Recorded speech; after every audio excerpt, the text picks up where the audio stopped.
that sometimes they're different ages, generations, right, background, but we have that shared experience that automatically kind of connects us, and I thought that's really something that's really powerful that I didn't necessarily anticipate when I signed up to go to school, but continues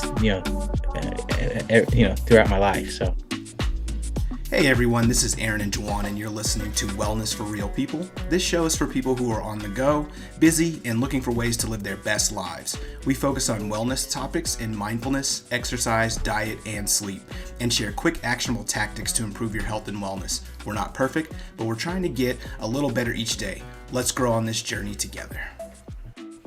Today we discuss an 85-year Harvard study that found the number one thing that makes us happy in life. This article is by Mark Schultz and Robert Waldinger, published on the CNBC Make It blog.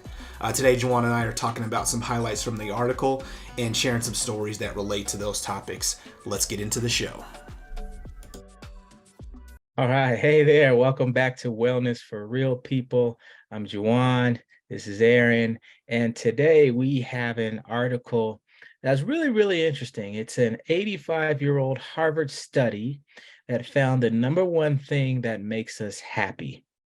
And so in this study, these researchers worked with 724 participants from all over the world and asked them some detailed questions about their lives at 2-year intervals.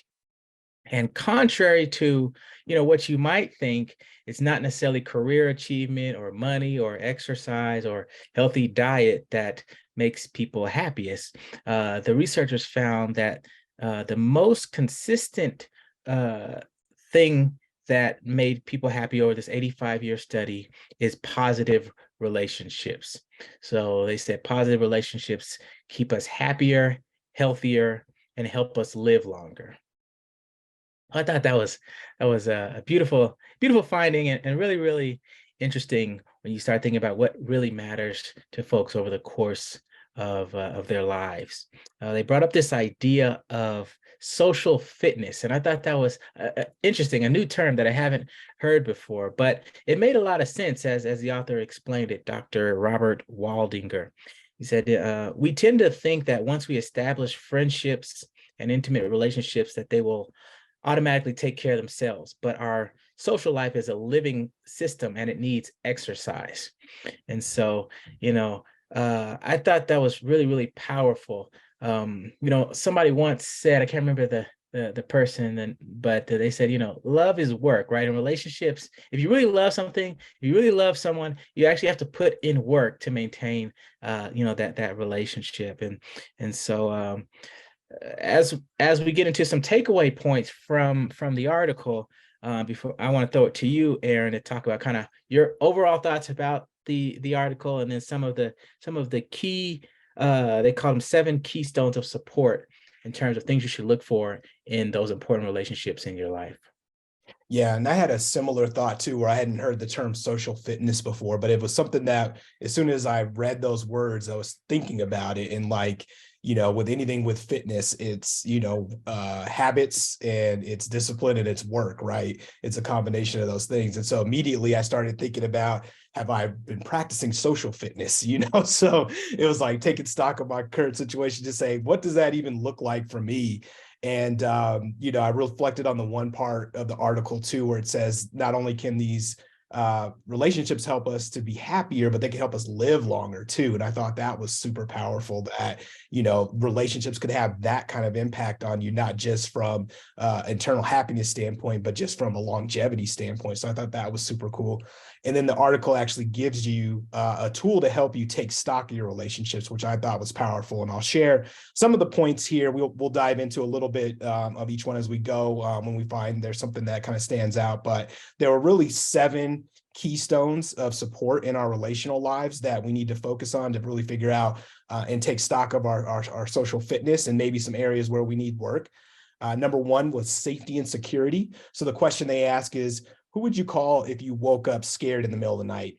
who would you turn to in a moment of crisis? And I think that one, when you think about like the fundamental like hierarchy of needs, right? It's just like, that's one of those basic needs is like, do I feel safe and secure, right? Before anything else, like, and when I think about who that person is, a lot of times you might reflect like, oh, maybe that's my parent or my spouse or my best friend or, like who is that person, right? Yeah, yeah. Yeah, go I ahead. call that my ride or die. If Yeah. something happens somehow, some way, and I need someone to come and bail me out or yeah, just yeah, who's that person you got on speed dial that, no matter what's going on in your life, when Mhm. when you're having a meltdown, that you can call and you have confidence and faith that they'll be there for you in those important moments. I think that's really, really important.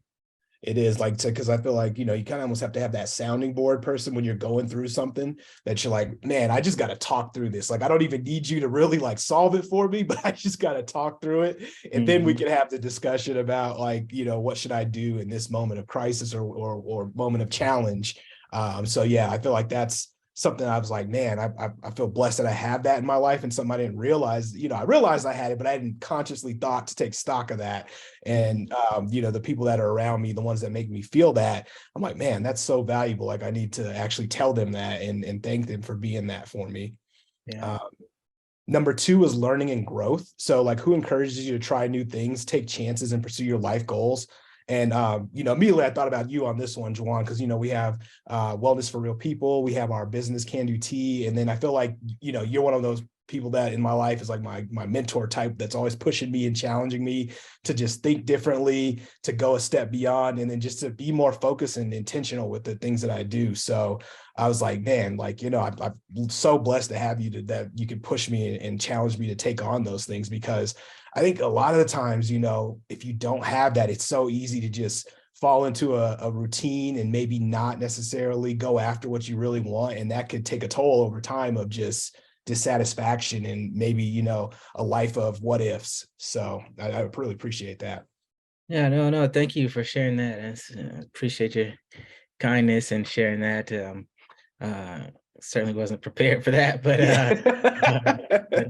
no, but I 100% echo those sentiments. It's I'm just blessed to have you in my life, and we support one another, and we hold each other accountable, and a lot of the things that we've been able to do and accomplish is only because of each other, Yep. right? If I was doing a lot, trying to do a lot of this stuff on my own, I just would have quit a long time ago, but Mhm. I know having you in my life, and just encouraging me and supporting me, and walking the path with me, in our business, and a lot of the community work that we do, right, makes it all possible. And so thank you, and I appreciate you. And I also think about some of the mentors that we've had over the Mhm. years, that really poured into us, and supported our learning and growth, and saw things in us that we didn't necessarily see in ourselves, and Yeah. pushed us to think bigger or think differently. So I think it's really, really important uh, part of of relational fitness, or what was the term? Social Social fitness. fitness. Yeah. Yeah. Yeah, man, that's like, where will we be without those mentors, like during the like college days, like the people that really, just stuck with you and just exposed you to opportunities that you wouldn't have thought of were possible for yourself. So yeah, definitely, man, I'm with you on that. Number three was emotional closeness and confiding. I think that's important too. It was kind of like similar to what I said about that sounding board, but the question they ask is, who knows everything or most things about you? Who can you call when you're feeling low and to be honest with about how you're feeling? I think that's like, to me, that one is so important, because if you're feeling down, you got to have somebody to reach out to and talk to. It's just, I found like for me, it's just not healthy to bottle those things up and Mhm. not share that, because it just takes its toll where you start, almost internalizing it and feeling physically, defeated, sick, and unhealthy, unwell, whatever it is, when you don't have a way to express that. So I thought that one kind of stuck out to me particularly as well. Yeah. Number four was identify affirmation and shared experience. Is there someone in your life who has shared many experiences with you and who helps strengthen the sense of who you are? I feel like obviously we have that with like everything that we've been through. We've got close friends and family members that have been there with us along the way. Uh, I think too, just like we each have our own spouses and like the things that we've gotten to share with them and having that shared experience. Cause it's like, Juwan and I, for the folks that are on the call listening, that we both have kids now. And so we've had, these whole lives that we've built up as well too, with like our spouses, and now we got children. And so it's like that shared experience of life just makes things so much more rewarding than just being alone and doing it yourself. So we're really fortunate and blessed to have that. Yeah, absolutely. Yeah. Yeah, I think of, in terms of, identity affirmation shared experience. One thing that comes to mind every time I wear a ball cap or a hoodie, from our alma mater, Colorado State University, and I go out, just to the mall or, running errands or whatever, and somebody always recognizes it and, shouts at me, go Rams, right? And it's just that I've never Yeah. met this person in my life, that sometimes they're different ages, generations, right, background, but we have that shared experience that automatically kind of connects us, and I thought that's really, really something that's really, really powerful that I didn't necessarily anticipate when I signed up to go to school, but continues throughout my life. So Oh, that's awesome, man. I see that all the time with like just those shared moments. Is like it's almost like that undergrad experience or whatever experience you might have is something that anyone can reflect on and kind of like connect on that moment in their lives, especially if you went to the same place. You go, oh, do you remember this or that? And they're like, yeah, yeah. And it's just really cool. yeah. Number 5 on the list is romantic intimacy. And the question was, do you feel satisfied with the amount of romantic intimacy in your life? That definitely a very personal question. I feel like personally, yes, for me, but it's like for everyone else, it's like, taking stock on that one is important too, because I feel like from a holistic standpoint, you want to make sure you're covering all these bases of your relationships and you have a little bit of everything in your life. You might not, and that might be an area you may or may not want to work on. So that was number 5. Number 6 is help, both informational and practical. So who do you turn to if you need some expertise or help solving a problem? The examples are planting a tree or fixing your Wi-Fi connection. I think about like for me, it's like, calling him my dad when I like don't know how to like do something like, like, hey, dad, I'm like fixing this, this chair or this, or my dishwashing machine broke or something like that. It's like being able to call somebody and say, what would you do in this situation, or how could I fix this, and just having them kind of share their experience. I thought, that kind of made me think of that person.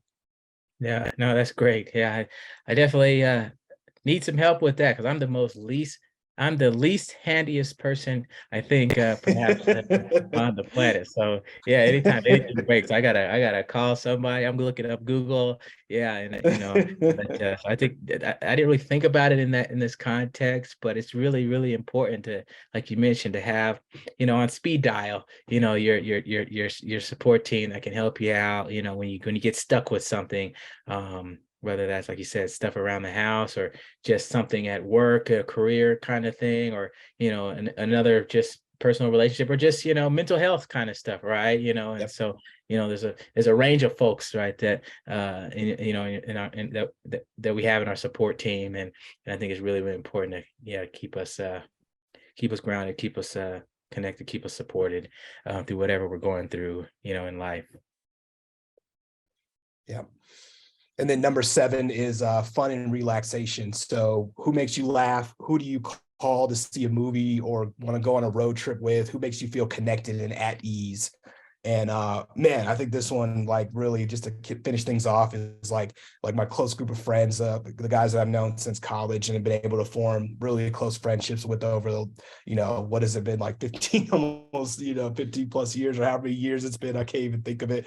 It's just so good to have those people around that, like at any moment, like, hey, we could do a guys trip and go have a great time. Or if I just want to hang out, or if I just need to call you and talk to you guys about some stuff, it's just, it's like those are the people I go to for fun and relaxation, and who I want to connect with. When I'm feeling like, hey, I'm just feeling stressed out or whatever. It's like I just need to be around some people that are fun and uplifting. It's like those are my go-tos. So I just really fortunate to have that as well too. It's something that, you know, I want to make an effort to spend more time with those people. Yeah, and I 100% agree with you on that. And you know, it's something that I feel like as I get older, get busier, that I maybe am neglecting, you know, from time to time, right? And how important it is to just, like you mentioned, be able to just kind of let your hair down. I don't have much hair to let down, but you know the point. Yeah, I don't Yeah, either. just be able to, yeah, like just chill, relax, and not have any pressure to perform or anything like that, but just decompress and laugh and have fun. And I have a great, I'm fortunate to have a great relationship with with my spouse to be able to do that, but also just like you mentioned, having just friends, other friends in my life, a core group of friends, right, that we can do that with. And like you mentioned, I just want to, now going through this, reading through this exercise, like you said, I want to be more aware and conscious of that, and make sure that I invest more time in some of these areas, so that I can. I feel really blessed that I have a lot of great relationships in my life, and great people in my life, but I want to make sure that I'm being a blessing to other people, and that I'm reaching out and connecting and being able to support other people as well. So that's Yeah. just one of the things I've been thinking about as we been talking and reading through this article. Yeah, that's strong, man. So, I think we can wrap up here, but just, some final comments. It's like you said, it's want to be more intentional about these relationships, having more of a focus on social fitness, because when we take it for granted and we don't reach out to people, the relationships just kind of fizzle over time. And it's definitely a two-way street. There's people that really make a strong effort to stay in touch with me, which I love that. And I just need to reciprocate and make the same or, more effort to stay in touch with them as well, and others that I'm like, you just got busy, you got kids now, you got, your spouse, you guys hang out, have a great time. And then, your friend group is doing their thing. And then before you know it, you guys haven't talked in weeks or months or years. And so just being more intentional about doing those outreaches is kind of what I took away from this article. And taking stock overall from those 7 points was super helpful. Yeah, for sure, for sure. So yeah, as we close, you know, again, the number one thing that makes us happy, according to this study, 85-year-old study from Harvard, is relationships, positive relationships. They say that, positive relationships keep us happier, healthier, and help us live longer. So, as Aaron mentioned, I think it's important to take stock of your social fitness, kind of review some of these areas and think about where you're at today, and what we can do if we feel like we're missing in some of these areas, to